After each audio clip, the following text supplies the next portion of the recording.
Okay so hello guys, welcome back to the video. और आज के इस वीडियो में भाई मैं एक और क्रेज़ी सी बैक स्टोरी, एक क्रेज़ी सा फैक्ट लेके आया हूँ।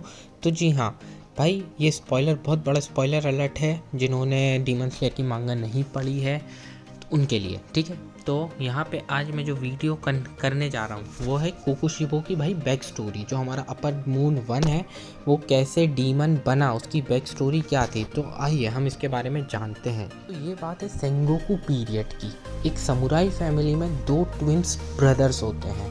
एक ब्रदर का नाम रहता है, जो बड़ा वाला रहता है, मिचिकात्सु, और छोटे का योरीची। जी हाँ, वही योरीची जो हमारा सबसे पावरफुल डीमन स्लेयर कहलाता है। सेंगोकू पीरियड में एक बहुत बड़ा नेगेटिव पॉइंट माना जाता था कि एक ही फैमिली में भाई दो भाई पैदा हुए हों, दो ब्रदर्स हुए हैं, वो भी जुड़वा। क्यों माना जाता था? क्योंकि भाई फादर की इनहेरिटेड जो लैंड है, जो विल है, और फादर का सक्सेसर कौन बनेगा दोनों भाइयों में से। तो इसलिए इसे बहुत नेगेटिव माना जाता था और इसे बहुत बुरी चीज़ माना जाता था। और तो और जो योरीची था हमारा, वो बचपन से जब पैदा हुआ था तो उसे पैदाइशी एक बर्थ मार्क था। तो इसे भी उन्होंने भाई सुपरस्टिशन मान के कि भाई नहीं, योरीची सक्सेसर नहीं बन सकता, ये सोच के भाई उनके जो फादर थे, जो दोनों भाइयों के जो फादर थे, वो बहुत गुस्सा आ गए और उनने सोचा नहीं भाई, मैं योरीची को मार देता हूँ। लेकिन ये बात सुन के योरीची की मदर को काफ़ी गुस्सा होता है और योरीची के फादर को डांटने लगती है। तो उसके फादर उसके बाद एग्री कर लेते हैं कि ठीक है, मैं योरीची को नहीं मारूंगा। इसके मारने की बजाय जब योरीची 10 साल का हो जाएगा तो मैं उसे एक टेम्पल में भेज दूँगा, जहाँ वो उसकी लाइफ खुद जिएगा और मॉन्क बनेगा, जिससे कि उन्हें कोई प्रॉब्लम नहीं होगी मित्सुकात्सु को एक सक्सेसर बनाने में। तो जो मिचिकात्सु और योरीची रहते हैं वो दोनों ही भाई अलग अलग डिफरेंटली, भाई रेज ही डिफरेंट ही कंडीशन में हुए हैं। जहाँ पे जो मिचिकात्सु रहता है उसे भाई अच्छे कपड़े, अच्छा खाना, उसे सब प्रैक्टिस मिलती है ताकि वो एक सक्सेसर बने। वहीं पे योरीची को एक कमरे में डाल दिया जाता है जहाँ से वो कुछ भी, उसे ना अच्छे कपड़े मिलते हैं ना कुछ मिलता है, वो एक सादा जीवन जीता है, ना उसे सक्सेसर बनने की कोई टिप्स एंड ट्रिक्स मिलती है। और जो हमारा योरीची रहता था वो है ना, उसकी मदर से कुछ ज़्यादा ही उसको लगाव था और वो हमेशा उसकी मदर के लेफ़्ट साइड से चिपका हुआ रहता था भाई, पूरा 24 घंटे। तो ये सब देख के मिचिकात्सु को बहुत बुरा लगता था उसके छोटे भाई को ऐसा देखकर। तो वो अक्सर है ना योरीची के उस छोटे से कमरे में जाके उसके साथ मस्ती करने जाता था, उससे बात करने जाता था। और वो उसे कुछ, हालांकि कुछ बात नहीं बता पाता था बाहर की, क्योंकि उसको डर था कि उसके कहीं फादर को पता ना चल जाए। तो उसने योरीची को ना अपनी हाथ से बनाई हुई एक वुडन फ्लूट दी। योरीची ने कभी किसी से बात ही नहीं करी, वो एक कमरे में बंद रहता था, तो सब उसे यही सोचते थे कि भाई ये एक डेफ पर्सन है। लेकिन एक दिन जब मिचिकात्सु ग्राउंड में ट्रेनिंग कर रहा रहता है उसकी स्वॉर्ड्समैनशिप की, तभी पीछे से योरीची उसको देख रहा रहता है और वो मिचिकात्सु से बोलता है, भाई क्या तुम सबसे स्ट्रॉन्गेस्ट स्वॉर्ड्समैन बनना चाहते हो? यही बात सुन के मिचिकात्सु एकदम शॉक हो जाता है। उसने पहली बार योरीची को खुश हंसता हुआ देखा, तो इसकी वजह से भाई मिचिकात्सु को बहुत ज़्यादा हैप्पीनेस मिलती है। फिर योरीची मिचिकात्सु से बोलता है कि भाई मुझे भी स्वॉर्ड्समैन एक बनना है। लेकिन मिचिकात्सु को पता रहता है कि जब योरीची 10 साल का हो जाएगा तो उसे टेम्पल भेज दिया जाएगा और वो समुराई की बजाय एक मॉन्क की लाइफ जिएगा। तो जो मिचिकात्सु का स्वॉर्ड इंस्ट्रक्टर रहता है वो योरीची को बुलाता है और योरीची से बोलता है, उसको बोलता है कि ये लो, ये स्वॉर्ड, वुडन स्वॉर्ड, और इससे अब तुम प्रैक्टिस करो। और उसे वो कुछ बेसिक्स बताता है। फिर 2-3 दिन ट्रेनिंग के बाद उसका स्वॉर्ड इंस्ट्रक्टर योरीची से बोलता है कि चलो अब तुम मुझे हिट करके बताओ। तो भाई जो योरीची रहता है वो इतना पावरफुल ब्लो देता है कि भाई वो 4 बार उस इंस्ट्रक्टर को हिट करता है। और यही बात देख के जो हमारा मिचिकात्सु रहता है वो शॉक हो जाता है कि भाई ये इतना स्ट्रॉन्ग कैसे, वो भी सिर्फ 2 से 3 दिन की ट्रेनिंग के बाद। क्योंकि आज तक भाई मिचिकात्सु इतने टाइम से ट्रेन हो रहा है लेकिन वो आज तक उसके इंस्ट्रक्टर पर कभी भी एक ब्लो भी नहीं मार पाए। वहीं पे योरीची जो रहता है वो उसे 4 ब्लो मार देता है, वो भी सिर्फ 2 से 3 दिन की ट्रेनिंग के बाद। तो भाई ये जो पॉइंट रहता है ना, ये एकदम लाइफ चेंजिंग पॉइंट रहता है दोनों भाइयों के लिए। तो यही सब देख के मिचिकात्सु को अब थोड़ी सी जेलसी होती है योरीची से। क्यों होती है? क्योंकि भाई मिचिकात्सु इतने टाइम की ट्रेनिंग के बाद वो कभी भी एक ब्लो नहीं मार पाया। वहीं पे योरीची सिर्फ बेसिक ट्रेनिंग से ही उसने भाई 4 फैटल ब्लो दे दिए और वो इतना स्ट्रॉन्ग बन गया, मिचिकात्सु से भी स्ट्रॉन्ग। तो मिचिकात्सु को बहुत जेलसी होने लगती है इस पॉइंट पे और वो कोशिश करता है कि भाई इतना स्ट्रॉन्ग कैसे बना, मैं पता करूँ।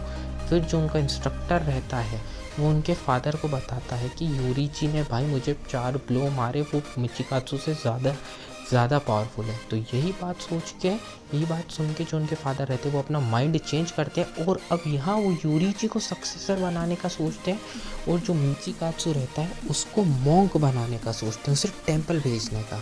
फिर एक दिन यूरिची मिचिकात्सु के पास आता है उस छोटे से कमरे में जिसमें पहले यूरिची रहता था और मिचिकात्सु से बोलता है कि हमारी मदर अब नहीं रही, उनकी डेथ हो गई है। ये बात सुन के मिचिकात्सु शॉक होता है कि हमारी मदर को तो कोई बीमारी नहीं थी, फिर ये कैसे। और उसके बाद यूरिची मिचिकात्सु से बोलता है कि ठीक है, अब मैं जा रहा हूँ यहाँ से और मैं ये फ्लूट हमेशा, तुम्हारी बनाई हुई फ्लूट मैं हमेशा मेरे पास रखूँगा ताकि मुझे लगे कि तुम हमेशा मेरे पास हो। तो मिचिकात्सु सोचता है कि अब तो इसे सक्सेसर बना रहे हैं, अब इसे टेम्पल भी नहीं जाना पड़ेगा, लेकिन ये फिर भी क्यों जा रहा है। फिर यही बात बोल के यूरिची वहाँ से चले जाता है और यूरिची के जाने के बाद जो हमारा मिचिकात्सु रहता है वो उसकी मदर की डायरी खोलता है और वो शॉक हो जाता है।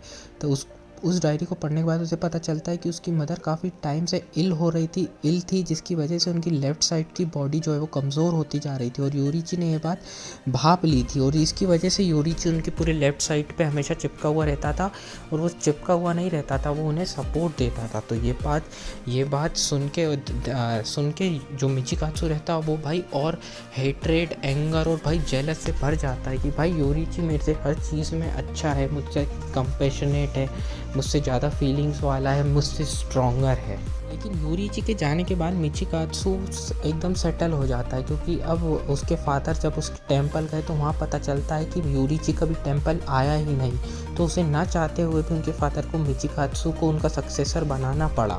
10 साल बीत जाने के बाद मिचिकात्सु एकदम एक सेटल्ड फैमिली में रहता है, उसके बीवी बच्चे होते हैं, सब कुछ होते हैं। लेकिन एक रात अचानक से वहाँ पे डीमन अटैक होता है उसकी फैमिली पे, लेकिन उसकी फैमिली बच जाती है। लेकिन उसके जो आदमी लोग रहते हैं, जो और उसके समुराइज रहते हैं, वो डीमन्स उन सबको मार देते हैं। और यहीं पे हमको फिर दिखता है हमारा अडल्ट यूरिची जो कि आता है और उन सब डीमन्स को ख़त्म करता है। तो हमारा जो मिचिकात्सु रहता है वो उस अडल्ट यूरिची को देख के भाई और जेलस हो जाता है क्योंकि वो उससे और ज़्यादा स्ट्रॉन्ग बन चुका है और मिचिकात्सु को भी अब एक डीमन स्लेयर बनना है। इस एज में जो रहता है हमारा यूरिची वो डीमन स्लेयर बन चुका होता है। तो मिचिकात्सु को भी डीमन स्लेयर बनना होता है और उससे स्ट्रॉन्ग, उसके भाई से स्ट्रॉन्ग बनना होता है। तो उसकी फैमिली को अबंडन कर देता है कुछ टाइम के लिए और वो चले जाता है ट्रेनिंग पे। लेकिन ट्रेनिंग करने के बाद भी भाई वो सन ब्रीदिंग टेक्निक यूज़ नहीं कर पाता है, तो वो खुद की एक टेक्निक बनाता है जो कि रहती है हमारी मून ब्रीदिंग।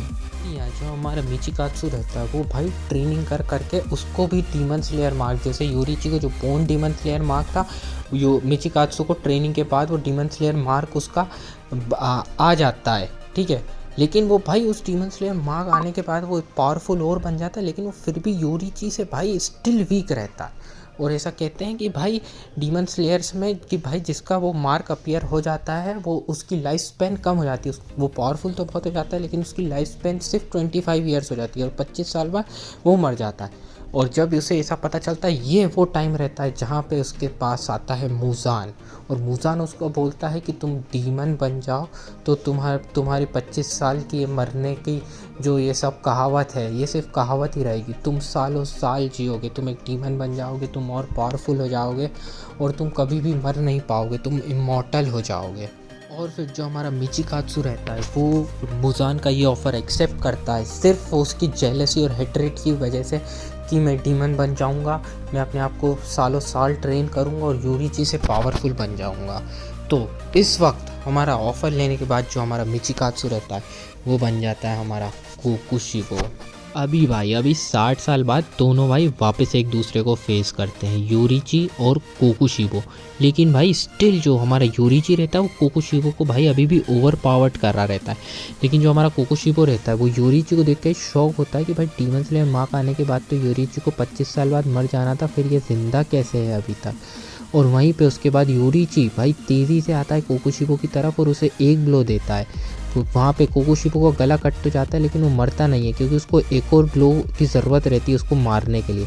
वहीं पे जो यूरिची रहता है उसको पहला ब्लो देता है लेकिन वो कभी भी आज तक उसको कभी फाइनल ब्लो नहीं दे पाए क्योंकि वो पहले ब्लो देने के बाद और उसकी एज हो जाती है तो हमारा जो योरीची है भाई वो अपने खड़े पैरों पे मर जाता है और कभी भी अपना जो फाइनल ब्लो है वो नहीं दे पाता है। वहीं पे जो कोकोशिबा रहता है वो भाई उसको अब पूरी ज़िंदगी ऐसे ही इसी नॉलेज से जीनी पड़ेगी कि भाई इतने साल हो गए और मेरा भाई मुझसे, मेरा छोटा भाई आज भी मुझसे पावरफुल है और मैं कभी भी उसको सरपास नहीं कर पाया। और उसके बाद जो कोकोशिबा रहता है वो योरीची की लाइफलेस बॉडी को काटता है और जैसे ही वो उसे काटता है भाई उसकी बॉडी कटने के साथ साथ भाई उसकी एक वुडन फ्लूट भी उसके साथ गिरती है जो कि कट जाती है। और कोकोशिबा उसे देख के पहचान जाता है कि ये वही फ्लूट है जो मैंने योरीची को बचपन में दी थी एज अ गिफ्ट। और ये देख के कोकोशिबा के लिए भाई 2 मिनट के लिए इमोशंस आ जाते हैं कि भाई ये मेरा भाई डीमन स्लेयर का भाई सबसे पावरफुल है और वहीं पे मैं हूँ जिसने डीमन स्लेयर को भाई